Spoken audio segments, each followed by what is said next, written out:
પરંતુ ગૃહિણીઓની અપેક્ષા પણ ખૂબ મહત્વની રહી છે, કારણ કે ઘરનું બજેટ એ ખૂબ મહત્વ ધરાવે છે અને આજના દિવસે શું જાહેરાત કરવામાં આવે છે, મહિલાઓની અપેક્ષા શું છે, સીધા જઈએ વડોદરા કે જ્યાં અમારા સંવાદદાતાએ કેટલીક મહિલાઓ સાથે વાત કરી।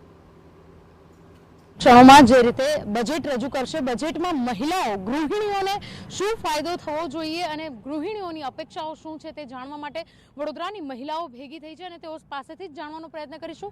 જે રીતે આજે કેન્દ્રીય બજેટ રજૂ થવાનું છે, મહિલા તરીકે, ગૃહિણી તરીકે ઘર ચલાવવાની જવાબદારી આપણી રહેતી હોય છે, ત્યારે એવી શું બજેટની અંદર જોગવાઈઓ આવવી જોઈએ જેના કારણે મહિલાઓને થોડી સરળતા મળી રહે। અત્યારે જેવી રીતે જોઈએ છે કે ઘણું બધું મોદી સાહેબે બહુ સારું કર્યું છે બહેનો માટે અને બહેનો ઘણી બધી આગળ આવી છે, ઇક્વાલિટીમાં પણ ઘણો બધો સપોર્ટ કર્યો છે।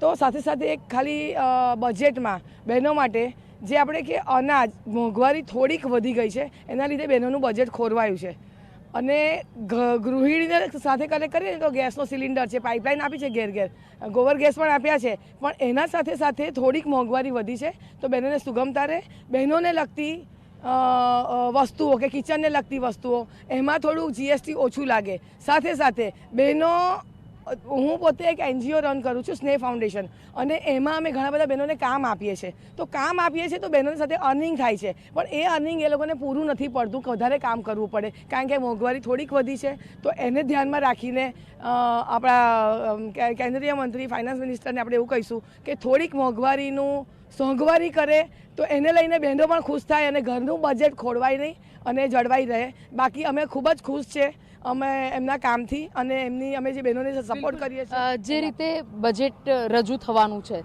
લાગી રહ્યું છે કે જે રીતે અનાજ, કરિયાણું હોય, તેલના ભાવ દિવસે દિવસે વધી રહ્યા છે, કંટ્રોલમાં આવવા જોઈએ, બજેટની અંદર કોઈ નિયંત્રણ આવવું જોઈએ જેના થકી આ મોંઘવારીનો કોઈ ઇલાજ મળી શકે। હાજી, હવે હું કહીશ કે હું આદરણીય પ્રધાનમંત્રી અને ફાઇનાન્સ મિનિસ્ટર આપણા નાણામંત્રી નિર્મલા સીતારામનજી હંમેશા છેલ્લા કેટલાય વર્ષોથી જ્યારથી આપણી સરકાર છે ત્યારથી આ બજેટ રજૂ કરી રહ્યા છે, એક સરસ મજાનું અને મહિલાઓને ધ્યાનમાં રાખીને એ બજેટ પાસ કરતા હોય છે। તો હજી વધી તો કોઈ અપેક્ષા નથી, પણ એક જ છે કે 8થી 18% સુધીનો જે જીએસટી છે ઘર વખરી ચીજ વસ્તુઓ પર, એ થોડું જરા હલાવી દે તો એને લઈને એક મહિલાઓમાં મને લાગે છે કે ખુશીની લહેર થઈ જશે। અને ગ્રામીણ વિકાસની અંદર ફર્સ્ટ ટાઈમ ઘણી મહિલાઓની ઈચ્છા છે કે એ લોકો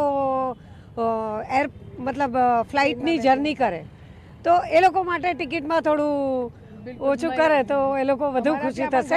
ગૃહિણીઓ એવી હોતી હોય છે કે ઘરમાં જે આપણને ઘર ખર્ચી રૂપિયા મળે એને બચાવવાનો પ્રયત્ન કરે, પરંતુ જે રીતે મોંઘવારી વધી રહી છે, ઘર ખર્ચીના જે રૂપિયા છે તે સતત વપરાઈ રહ્યા છે, ઘણી બધી વસ્તુ આપણે છોડવી પણ પડી રહી છે। શું અપેક્ષાઓ છે આપની?